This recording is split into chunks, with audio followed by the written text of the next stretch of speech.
Assalamualaikum warahmatullahi wabarakatuh. Bertemu kembali dengan saya Diana Ardianti. Kali ini saya akan menjelaskan tentang alat permainan edukatif untuk kecerdasan majemuk.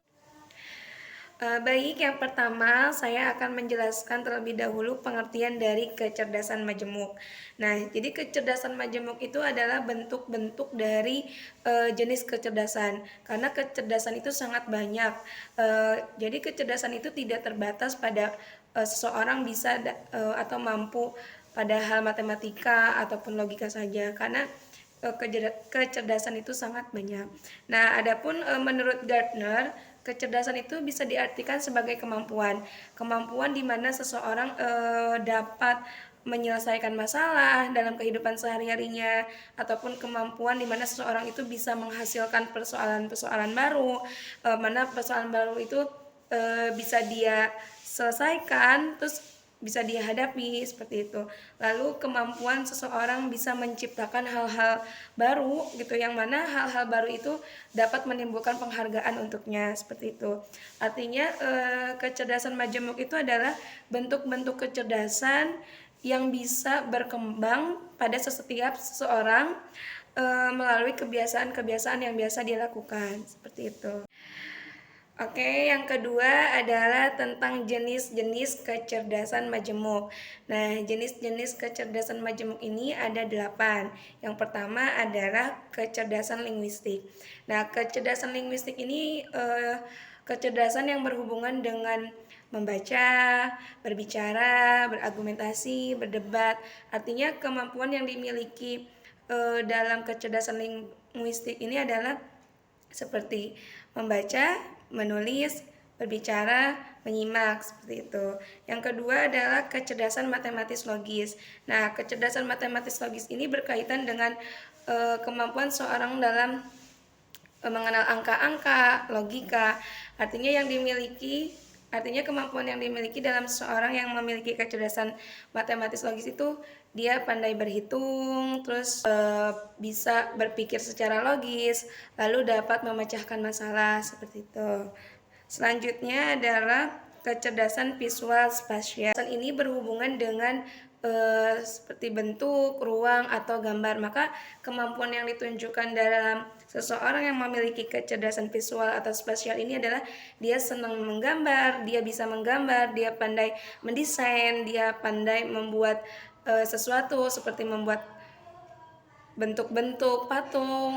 Dan yang keempat adalah kecerdasan musikal. Nah, kecerdasan ini berhubungan dengan alat musik, di mana seseorang itu mempunyai kemampuan untuk memainkan alat musik ataupun menyanyikan lagu, membawakan nada-nada dengan baik seperti itu. Selanjutnya adalah kecerdasan kinestetik. Kecerdasan ini berhubungan dengan seseorang yang memiliki kemampuan untuk mengontrol tubuhnya, seperti misalkan dia pandai menari, terus pandai berolahraga seperti itu. Selanjutnya adalah kecerdasan interpersonal. Nah, kecerdasan ini adalah kecerdasan yang berkaitan dengan kemampuan seseorang dalam bekerja sama ataupun berkomunikasi dengan orang lain. Selanjutnya adalah kecerdasan intrapersonal. Nah, kecerdasan intrapersonal ini adalah kemampuan seseorang yang dapat mengenali dirinya sendiri secara mendalam seperti itu. Nah, yang terakhir yaitu kecerdasan naturalis. Nah, kecerdasan naturalis ini adalah kemampuan seorang di mana dia mampu memahami alam. Nah, biasanya ditandai dengan seorang itu pandai sekali dalam meneliti kejadian di alam, mengklasifikasi ataupun mengidentifikasi apa yang terjadi pada alam seperti itu. Nah, selanjutnya yaitu contoh alat permainan edukatif untuk kecerdasan majemuk. Nah, kalau APE untuk kecerdasan linguistik, nah biasanya yang digunakan seperti buku cerita, puzzle huruf, lalu APE untuk kecerdasan matematika logis yang digunakannya seperti puzzle angka, balok. Selanjutnya APE yang digunakan untuk kecerdasan visual spasial biasanya yang digunakan seperti bak pasir ataupun menggambar.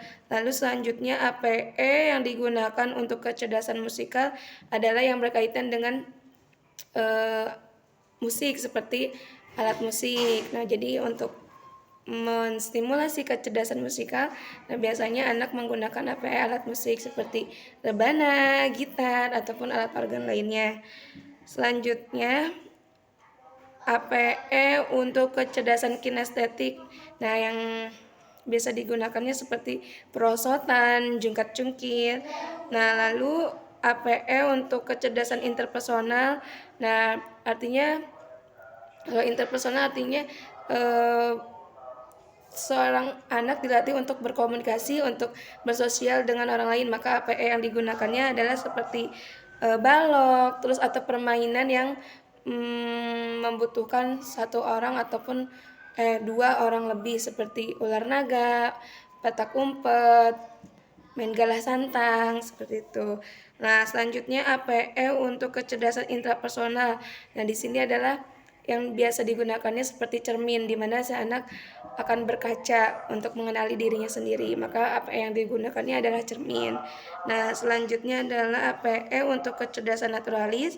Nah, di sini adalah APE di sini adalah kegiatan berupa kegiatan yang mana kegiatannya itu berhubungan dengan alam, seperti memelihara hewan ataupun merawat tanaman. Alhamdulillahirrahmanirrahim. Mudah-mudahan apa yang saya sampaikan dapat bermanfaat untuk semuanya.